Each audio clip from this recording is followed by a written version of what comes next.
সুপ্রিয় দর্শক, আশা করি সবাই ভালো আছেন, কুশলে আছেন। তো আজকে ভিন্ন একটি আঙ্গিকে আমি আলোকপাত করব, আর সেটা হচ্ছে প্রাকৃতিকভাবে খাদ্য খাবার খেয়ে কীভাবে যৌন রোগটাকে নিরাময় করা যায়, অথবা যাদের অল্প একটু আধটু যৌন সমস্যা হচ্ছে সেখান থেকে সে স্বাভাবিক লাইফে আসতে পারে, এই ধরনের বিষয়।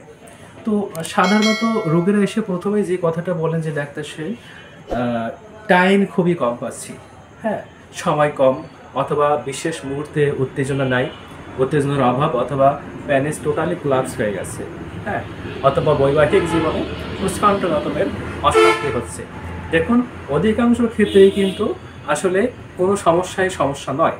হয়তো আপনি প্রচণ্ড রকমের ডিপ্রেশনে ভুগছেন, অথবা প্রচুর শারীরিক পরিশ্রম করছেন, রেস্ট করছেন না, অথবা উপযুক্ত পরিবেশের অভাব বা অন্য কোনো কারণ হতে পারে, অথবা প্রয়োজনীয় পুষ্টিকর খাবার। এবং দেখুন, বিশেষ করে যে ধরনের খাবার আপনার খাওয়া উচিত আপনার আশেপাশে আছে, আপনার এক্সট্রা টাকা খরচ করতে হবে না, আপনি দৈনিক যে বাজারঘাট করছেন তার মধ্যেই আছে, আপনার পাশের বাজারই আছে, অত্যন্ত সস্তা, অথচ আপনি বুঝে খেতে পারছেন না।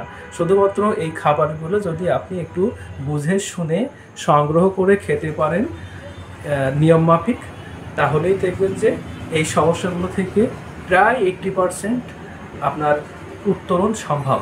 তো এরকম কিছু খাদ্য খাবার আপনার তালিকায় রাখুন, দেখবেন যে আপনি সুস্থ হয়ে গেছেন, হ্যাঁ, সুস্থ হয়ে গেছেন, চিকিৎসকের কাছে যাওয়া ছাড়াই আপনি সুস্থ হয়ে গেছেন।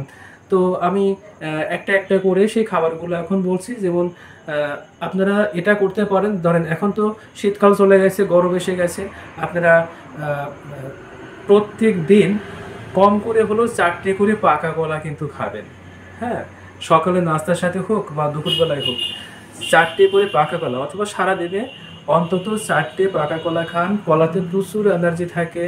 কলা আপনার যে শরীরের পুরুষ হরমোনগুলো সেগুলোকে উজ্জীবিত করতে সাহায্য করে, শরীরে প্রচুর শক্তি যোগায়। কলাতে প্রচুর পরিমাণে প্রাকৃতিক পটাশিয়াম থাকে, এবং অন্যান্য খাবার সাথে কলা খেলে দেখবেন যে তাৎক্ষণিকভাবে আপনি শক্তি পাচ্ছেন, হ্যাঁ, এবং কলা আপনার পুরুষাঙ্গে রক্ত সঞ্চালনে সাহায্য করে। এই জন্যে কলা যৌন সমস্যার জন্য বা যৌন উদ্দীপকের জন্য একটা অত্যন্ত আদর্শ খাবার হতে পারে। কেমন?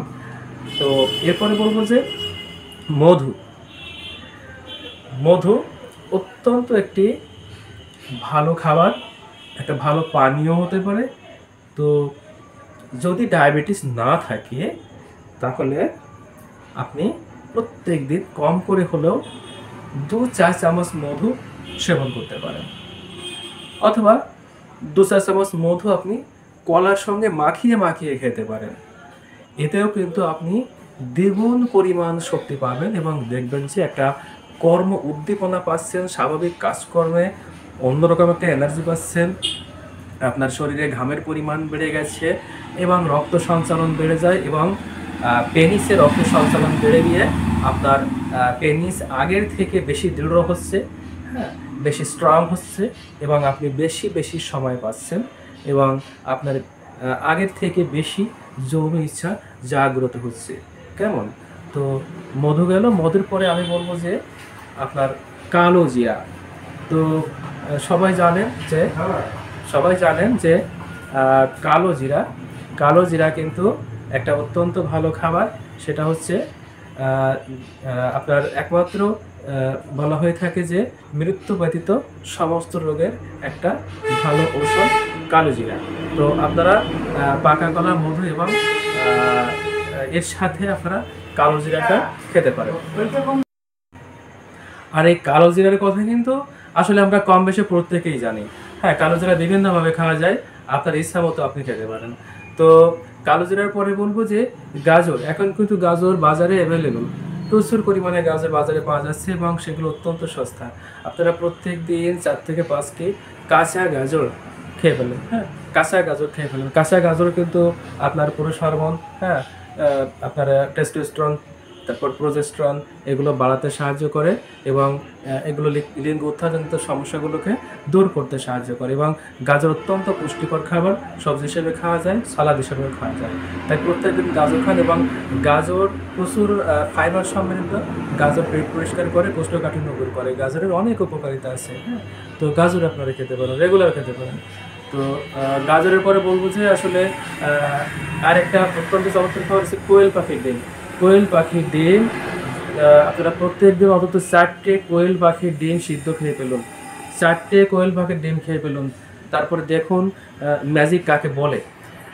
আপনি অত্যন্ত অত্যন্ত উত্তেজনা পাবেন কোয়েল পাখির ডিম খেয়ে।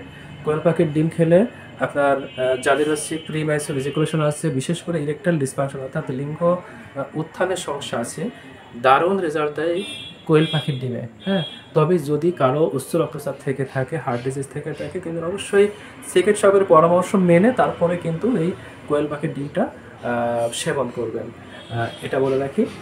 আর তারপরে আমি বলবো যে কিশমিশ। হ্যাঁ, কিশমিশ কিন্তু অত্যন্ত শক্তিদায়ক, অত্যন্ত পুষ্টিদায়ক। যারা রক্তশূন্যতায় ভুগছেন, অপুষ্টিতে ভুগছেন, তারা কিন্তু কিশমিশ খেতে পারেন, কিশমিশ পানি খেতে পারেন।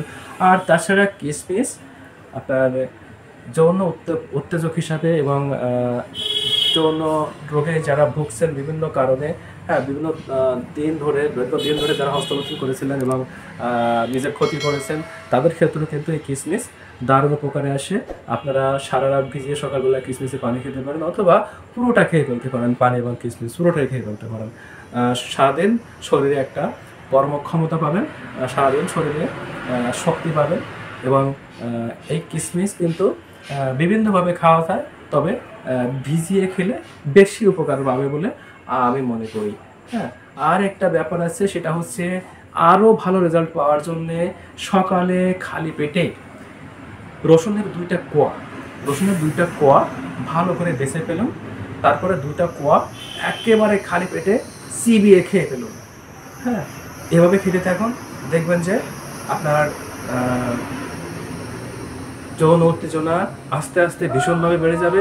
এবং যাদের ইরেকটাইল ডিসফাংশন আছে, লিঙ্গ দাঁড়ায় না, হ্যাঁ, তারাও ধীরে ধীরে সুস্থ হয়ে যাবেন। এবং যাদের দেখা যাচ্ছে যে যৌন ইচ্ছা একেবারেই চলে গেছে, হ্যাঁ, তাদেরও যৌন ইচ্ছা আস্তে আস্তে জাগ্রত হবে। তবে যাদের ডাক্তারের নিষেধ আছে, তারা এটা অ্যাভয়েড করবেন। তো যাই হোক, এই হলো আমার মোটামুটি আজকের কিছু প্রাকৃতিক খাবারের আমি টিপস দিলাম। এগুলো মনে রাখবেন, এগুলো মাথায় রাখবেন, এবং আমি যেভাবে বললাম এভাবে আপনারা সেবন করার চেষ্টা করবেন। দেখবেন যে আপনাদের যে যৌন সমস্যাগুলো আছে, হ্যাঁ, সেগুলো থেকে আস্তে আস্তে আপনারা বের হতে পারবেন।